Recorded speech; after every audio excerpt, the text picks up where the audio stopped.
प्रभु यीशु मसीह हमारे परमेश्वर के नाम से मैं आप सभी का स्वागत करता हूं। आगे बढ़ने से पहले चलिए एक बाइबल वचन पढ़ लेते हैं। यह लिखा है दूसरे तिमोथी उसके दूसरे अध्याय 24 से 26 तक। और प्रभु के सेवक को तो झगड़ना ही नहीं चाहिए, उसे तो सब पर दया करनी चाहिए, उसे शिक्षा देने में योग्य होना चाहिए, उसे सहनशील होना चाहिए, उसे अपने विरोधियों को भी इस आशा के साथ कि परमेश्वर उन्हें भी समझना चाहिए ताकि उन्हें भी सत्य का ज्ञान हो जाए और वे सचेत होकर शैतान के उस फंदे से बच निकले जिसमें शैतान ने उन्हें जकड़ रखा है, ताकि वे परमेश्वर की इच्छा का अनुसरण कर सके। जो क्रिश्चियंस अपने आप को यीशु का चेला समझते हैं वो लोगों के साथ झगड़ा ना करें। हमें प्रभु का वचन लोगों को सिखाना आना चाहिए और विनम्र होकर उन्हें समझाना चाहिए ताकि वो लोग मन फेराए, असत्य को जान के उसे छोड़ के सत्य जो कि प्रभु यीशु मसीह है उसे अपना सके। और शैतान ने जो उन्हें अपने झूठ के जाल में हजारों सालों से फंसा के रखा है वो लोग उससे बच सके और सत्य की अनुसरण कर सके। बाइबल हमें सिखाता है कि हमें सभी को जो झूठ के जाल में हैं, हर उस इंसान जिसे परमेश्वर ने अपने स्वरूप में बनाया है, उन्हें शैतान के जाल से बचाने की भरपूर कोशिश करना है। हम वीडियो के जरिए कर रहे हैं और आप भी करें। जो यीशु के खिलाफ या यीशु को जानने की कोशिश करता है उन सभी को उत्तर दें। ध्यान रखिए, प्यार और इज्जत से। हाल ही में हमने ये वीडियो बनाया था संस्कृत के शिलालिपि के बारे में और देखा था कि खुद भारत के साइंटिस्टों ने साबित कर दिया कि पूरी दुनिया में संस्कृत का शिलालिपि का एक भी सबूत नहीं मिलता 125 ईस्वी से पहले। इससे ये बात तो बिल्कुल साफ हो गई कि संस्कृत भाषा, जिसे कुछ लोग समझते हैं कि ये सभी भाषा की जननी है, वो असल में है नहीं। सबूत ने पोल खोल दिया है। और लोग ये ना कहे कि तुम्हारे बाइबल की भाषा का भी बता दो कि वो कब की है, उसका प्रमाण भी दिखा दो। इसलिए आज हम इस वीडियो में वही सेम स्टैंडर्ड जो हमने संस्कृत के ऊपर लगाया था, वही सेम स्टैंडर्ड हम बाइबल के ऊपर भी लगाएंगे और जानेंगे क्या बाइबल हमें मानव इतिहास सही से बता रहा है या ये भी एक आम धार्मिक किताब है जैसे दूसरे धर्मों के किताब होते हैं। एक कहानी बाइबल हमें बताती है जिसे कुछ लोग मानने से इनकार करते हैं, क्योंकि अगर वो इस कहानी को मानेंगे तो बाइबल सच हो जाएगा और वो लोग दुनिया के सामने झूठा साबित हो जाएंगे। वो इनकार करते हैं एक्सोडस, निर्गमन के किताब की कहानी को, जहां मूसा ने इजरायलियों को 400 साल की गुलामी से आज़ाद करके रेगिस्तान से गुजार के उन्हें कनान तक पहुंचाया था। वो कहते हैं ऐसा कभी हुआ ही नहीं था। इजरायली लोग कभी दासत्व में इजिप्ट में नहीं थे और मूसा ने उन्हें आज़ाद नहीं किया। हमारे पास अलग अलग सबूत हैं। बाइबल के बाहर से भी कई सबूत हैं जो साबित करता है कि ये सिर्फ एक कहानी नहीं बल्कि एक सच्ची घटना थी। पर यह वीडियो शिलालिपि के बारे में है, इसीलिए सिर्फ उसी के बारे में बात करेंगे और जानेंगे कि इजरायली लोग कौन सी भाषा में बात करते थे। बाइबल के अनुसार अगर हम उस घटना को तारीख देंगे तो वो हुआ था लगभग 1500 से 2000 बीसी के बीच में, यानी 3500 से 4000 साल पहले, जोसेफ से मूसा तक। डॉक्टर डगलस पेट्रोविच एक आर्कियोलॉजिस्ट, शिलालिपि विशेषज्ञ और इजिप्ट के इतिहास को जानने वाले बहुत ही बड़े वैज्ञानिक हैं, विल्फ्रेड लॉयर यूनिवर्सिटी इन वाटरलू कनाडा के। उन्होंने एक किताब लिखा है जिसका नाम है द वर्ल्ड ओल्डेस्ट अल्फाबेट, दुनिया का सबसे पुराना वर्णमाला। जिस शिलालिपि के बारे में आज हम बात करेंगे उसे आप खुद गूगल में भी देख सकते हैं। सिर्फ टाइप करें साइनाई इंस्क्रिप्शन और आप कई सारे शिलालिपि देख पाएंगे जो लिखा गया है इन पुराने पत्थरों पे।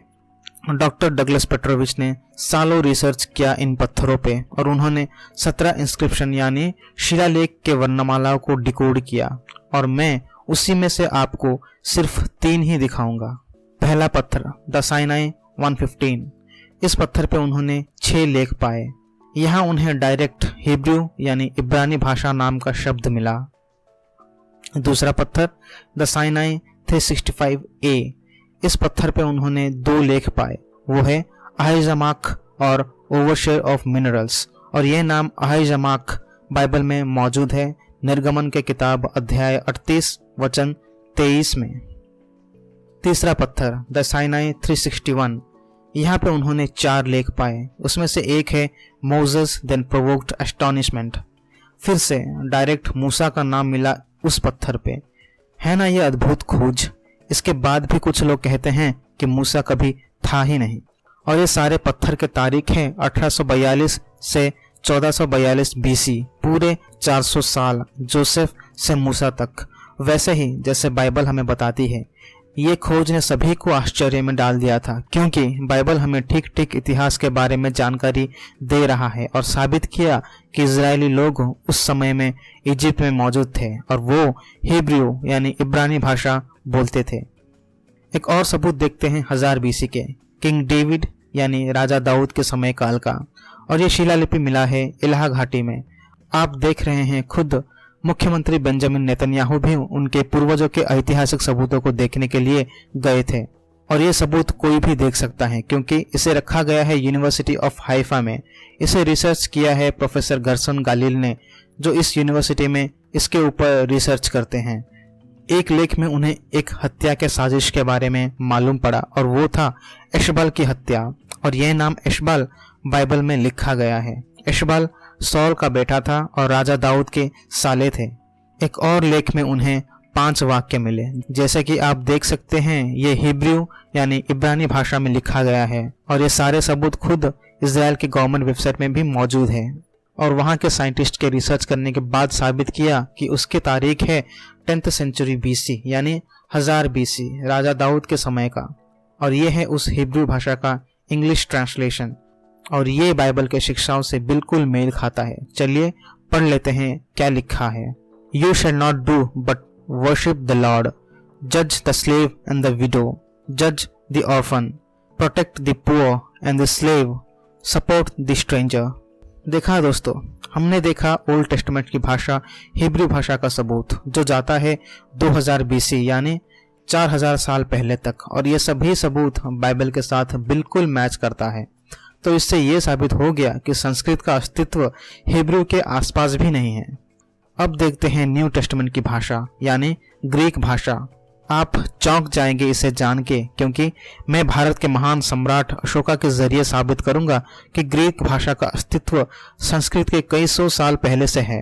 और मुझे बताने की जरूरत नहीं कि सम्राट अशोका है कौन। वो दुनिया के महान सम्राटों में से एक थे। हमारे पास उनके शिलालेख है जिसे उनके पूरे साम्राज्य से इकट्ठा किया गया है। और क्या आपको पता है कि उन सभी शिलालेख में कौन से भाषा का इस्तेमाल किया गया है? वो है तमिल, ग्रीक और अरामीक भाषा। लेकिन एक भी संस्कृत का शिलालेख नहीं मिला। क्या सम्राट अशोका या उनके ब्राह्मण पंडित या उनके इतने बड़े राज्य यानी कांदाहार से श्रीलंका तक कोई संस्कृत नहीं बोलता था? क्यों किसी ने भी संस्कृत में नहीं लिखा? क्यों? ये सवाल आपको पूछना है उनसे जो ये समझते हैं कि संस्कृत पुराना भाषा है और इससे सभी भाषा निकली है। अगर सम्राट अशोका वैदिक धर्मी थे तो क्यों उन्होंने अपनी मातृभाषा या वैदिक भाषा का इस्तेमाल नहीं किया? क्यों उन्होंने तमिल, ग्रीक और अरामीक भाषा का इस्तेमाल किया लिखने के लिए? सोचिए दोस्तों, थोड़ा दिमाग लगाइए।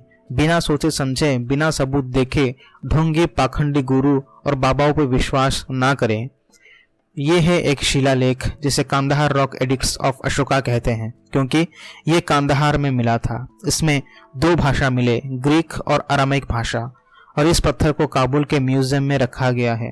क्या आपको पता है पक्षपात किसे कहते हैं? जब हम क्रिश्चियंस इतने सारे सबूत दिखाने के बाद भी लोग ये कहते हैं नहीं, हम नहीं मानेंगे, चाहे तुम सैकड़ों सबूत दिखा दो या सैकड़ों सच कहो, क्योंकि तब उन्हें मानना पड़ेगा कि बाइबल सबसे अद्भुत और सत्य की किताब है। मगर जिनके पास एक भी सबूत नहीं है उसे मानने के लिए तैयार हो जाएंगे। इससे कहते हैं पक्षपात। इतना सबूत दिखाने के बाद भी कुछ लोग सत्य को नहीं मानते। ठीक है, अब देखते हैं एक भारतीय हिंदू स्कॉलर क्या कहते हैं संस्कृत भाषा के बारे में। ये एक हिंदू थे जो कि मलयालम, तमिल और संस्कृत भाषा के स्कॉलर भी थे। उनका नाम था श्री विद्याधिराज परमा भट्टरका चटम्पी स्वामिकल, जो 25 अगस्त 1852 केरला में जन्मे थे।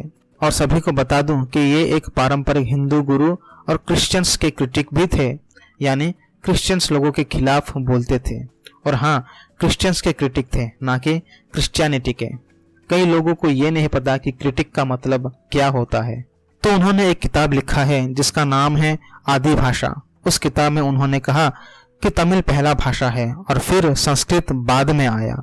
आप खुद इस किताब को खरीद के पढ़ लें। इस वीडियो में बस इतना ही दोस्तों। हमने बस कुछ सबूत ही दिखाए हैं ये साबित करने के लिए कि कौन सत्य है और कौन झूठ है।